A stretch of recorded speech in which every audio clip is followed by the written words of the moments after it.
can't remember how it starts, but the punchline is, leave me alone. I'm bushed.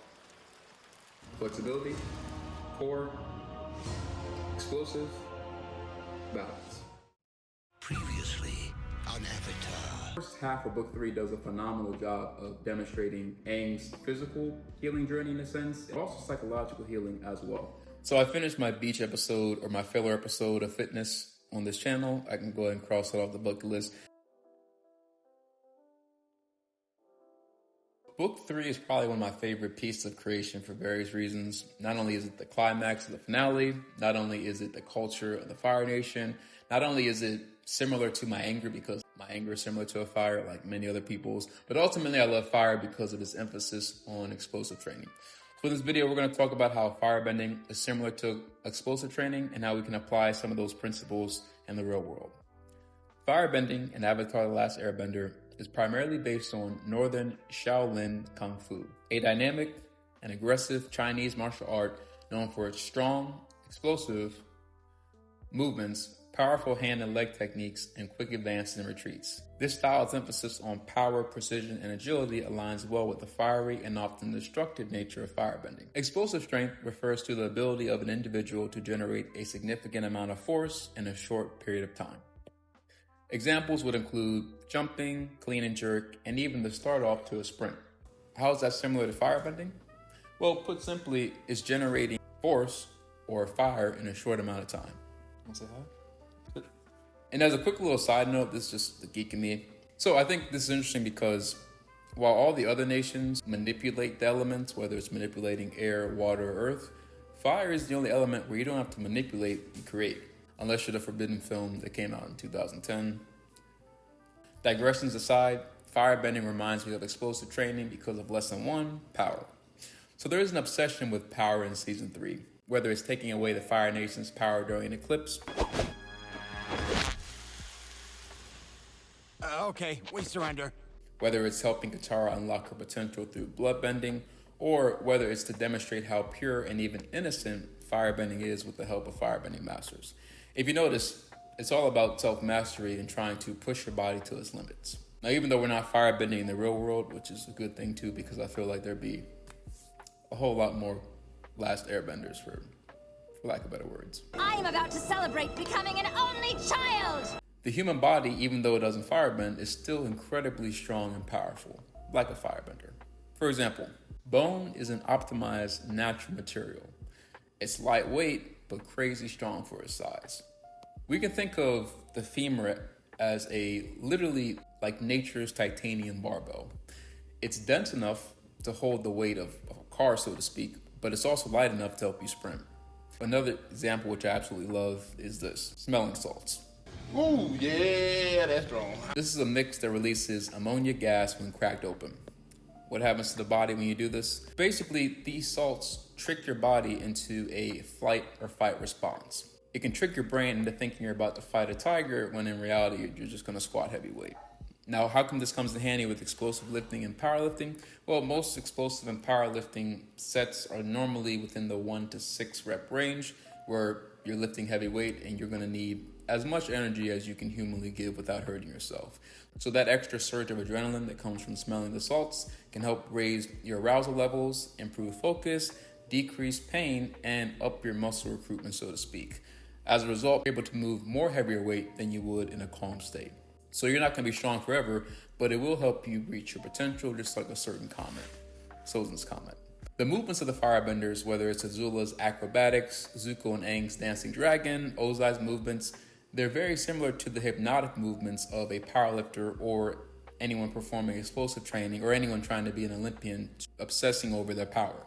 Now, I was going to mention how powerlifting and explosive training and just pushing your body to its limits comes with injuries, but as you know, I already have a video covering injuries and how Avatar relates to that with healing in the first half of book 3. Full explanation by clicking the link down below. Plus, I move on to the next lesson because I want to show respect for the eldest part of season 3, in my opinion, mentors.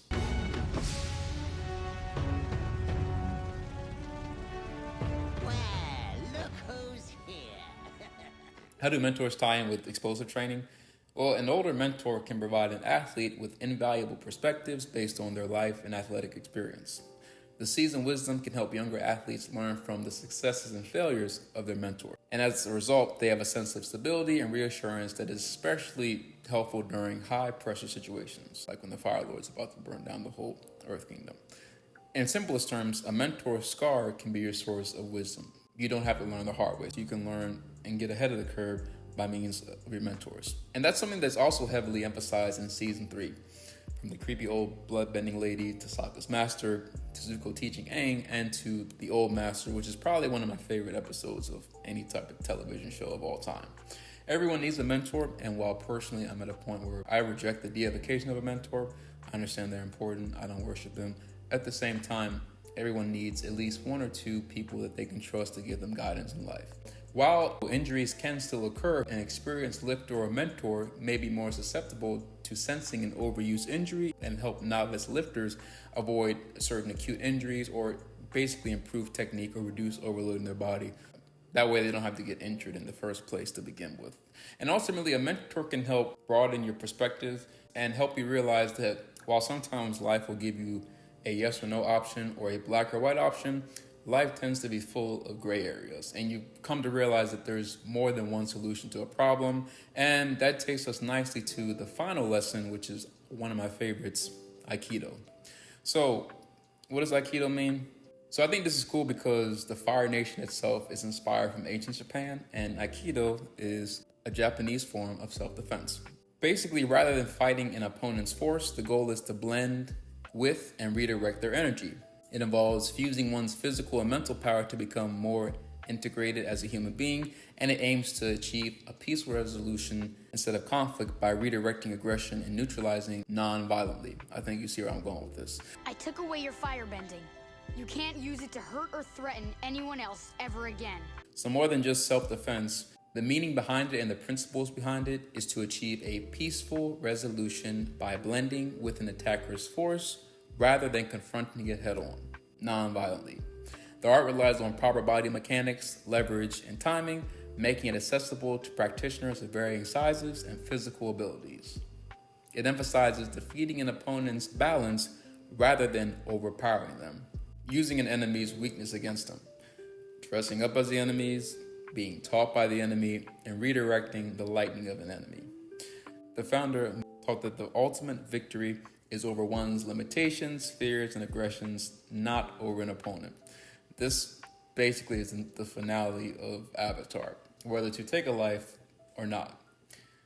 Aang is put in this situation where everyone else wants him to take a life, but he doesn't believe in violence, and he believes in neutralizing an opponent, not killing them, which is very nice because he has to learn how to overcome his own limitations of not doing anything or trying to retreat, his own fears of losing, and the aggressions of the Father Lord. Ultimately, he found a way to neutralize Ozai by taking away his bending in a peaceful, non-violent way. I'm still alive.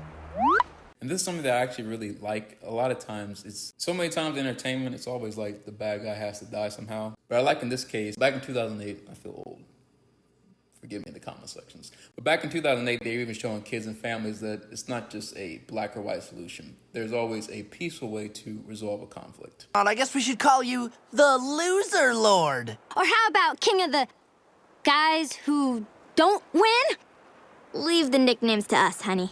So that's what I love. Those are principles we can use in the real world, focusing on trying to reach our potentials when it comes to our fitness journey, getting guidance and advice from mentors, and then ultimately having a neutralizing effect and trying to minimize and resolve things in a peaceful manner. So that's pretty much it. Let me know if you like this. I think this is cool. I wasn't expecting Aikido and the Fire Nation to go together. This was just something that was on my mind, and I was like, oh, this kind of applies to the show, so I might as well bring it up. So it's cool how they go together, but that's me. I think I did enough geeking out for now. That's pretty much it. As I will say for all these videos, please keep in mind this is a personal trainer geeking out over a fandom. Take everything I say as a gram of protein. And as always, remember to stay mentally fit, emotionally fit, and physically fit. And I will see you all in the next video. Oh, yeah, stay flaming. Stay flaming.